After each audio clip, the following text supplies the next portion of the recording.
Hey there, sports history fan. This is Arnie Chapman, host of the Football History Dude podcast, right here on the Sports History Network. Now, before we jump into another sports history adventure, let me tell you about this episode's sponsor. We partnered with Rochester Sports Autographs, the largest JSA authenticated autograph distributor in the United States, where you can get deals on over 30,000 autographed sports collectibles. They even have film, music, and other entertainment autographs on the site, so there's something for everyone. Perhaps you're looking for a gift for Mother's Day, or maybe Father's Day. Heck, who needs a holiday as an excuse to give a piece of sports history to your loved ones? Or how about yourself?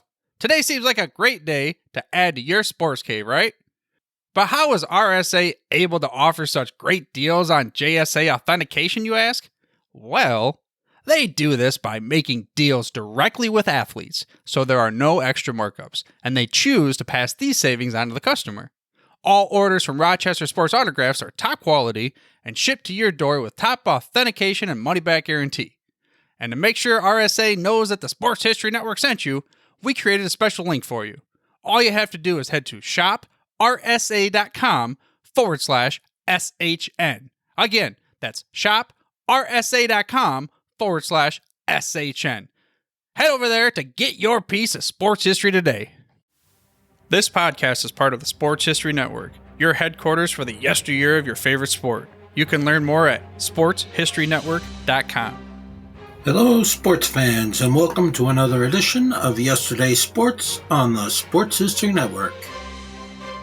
In today's podcast, we're going to take a look back at the 1970 Detroit Lions.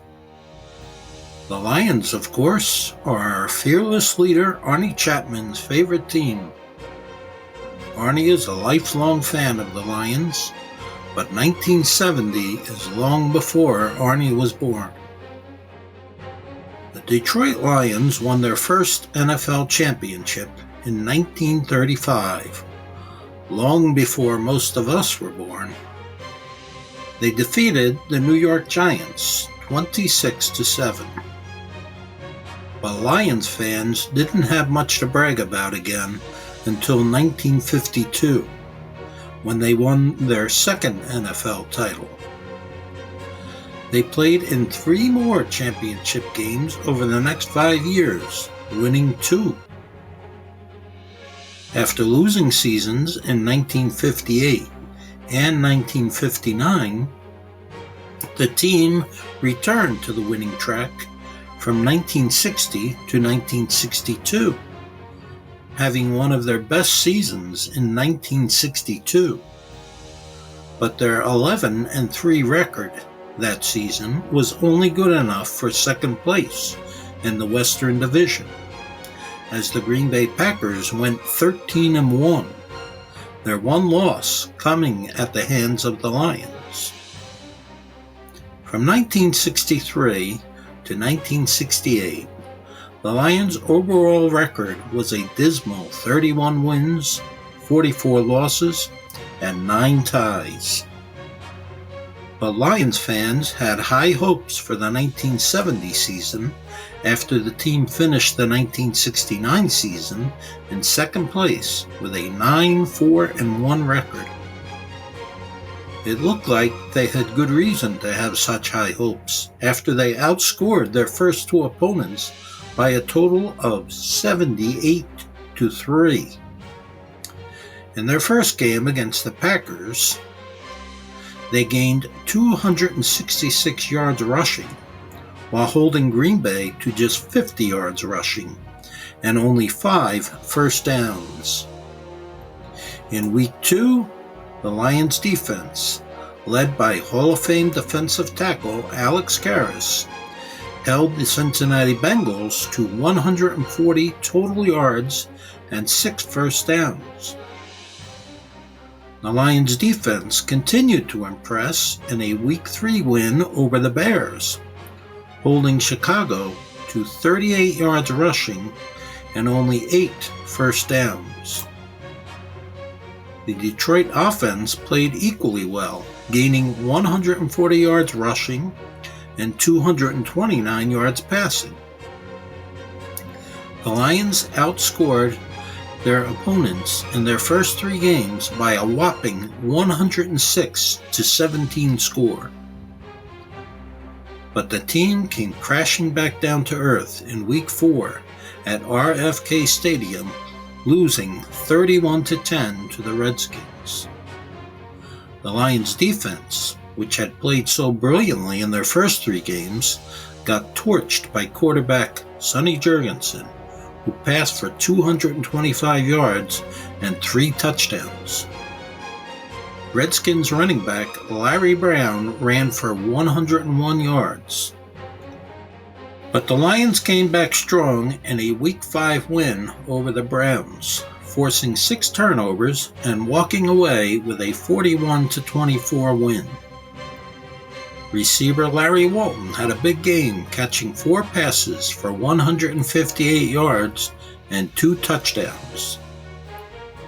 The Lions upped their record to 5-1 with a 16-10 victory over the Bears in Week 6.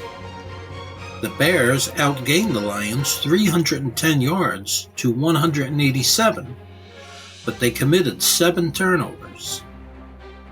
The Lions' defensive backs had a tough day as Bears receiver George Farmer caught 6 passes for 147 yards. A Week 7 matchup with the Vikings, also 5-1, would break the tie for first place in the Central Division. The Vikings won 30-17 as the Purple People Eaters held the Lions to only 68 yards rushing. The following week, the Lions traveled to New Orleans to play the Saints. Despite having committed 6 turnovers, the Lions led 17-16 with only seconds remaining in the game. But Saints kicker Tom Dempsey booted an NFL record 63-yard field goal to give his team the win, 19-17.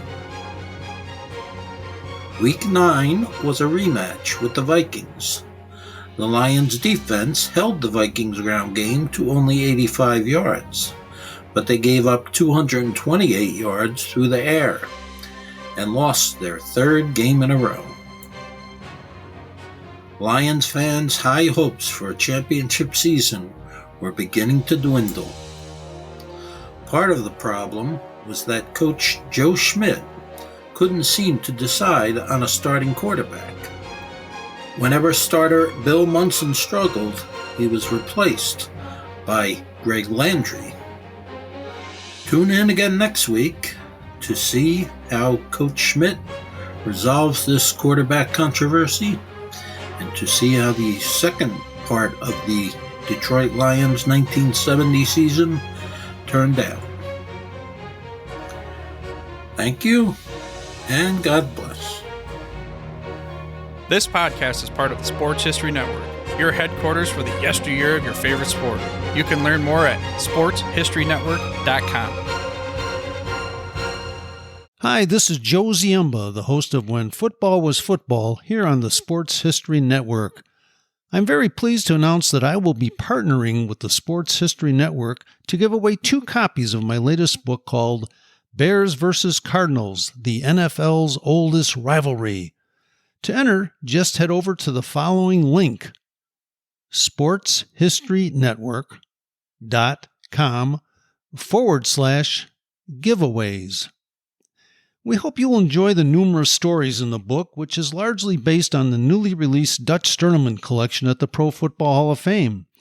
Dutch was the co-owner of the early Chicago Bears with George Halas and kept correspondence, financial records, and scouting reports, which now allow us to peek into the management of an NFL club during the first few years of the league's existence. Along the way, we'll meet unusual gridiron characters from years gone by, including a quarterback who could throw the ball farther behind his back than he could throwing it forward, a Bears lineman who was such a good tavern fighter that he decided to enter the boxing universe, and a Cardinals halfback who gave up the NFL rushing title by deciding to not show up for his team's final game of the season. And can we forget the time the Al Capone mob interrupted a Bears-Cardinals game? The new book was fun to research, and I hope you will enter our free contest today. Once the winners are selected, we'll be in touch regarding shipping as well as to inscribe the book personally for you. This might make a perfect gift for Mother's or Father's Day, or simply add it to your own personal collection. Once again, enter by visiting sportshistorynetwork.com/giveaways. Thank you and good luck.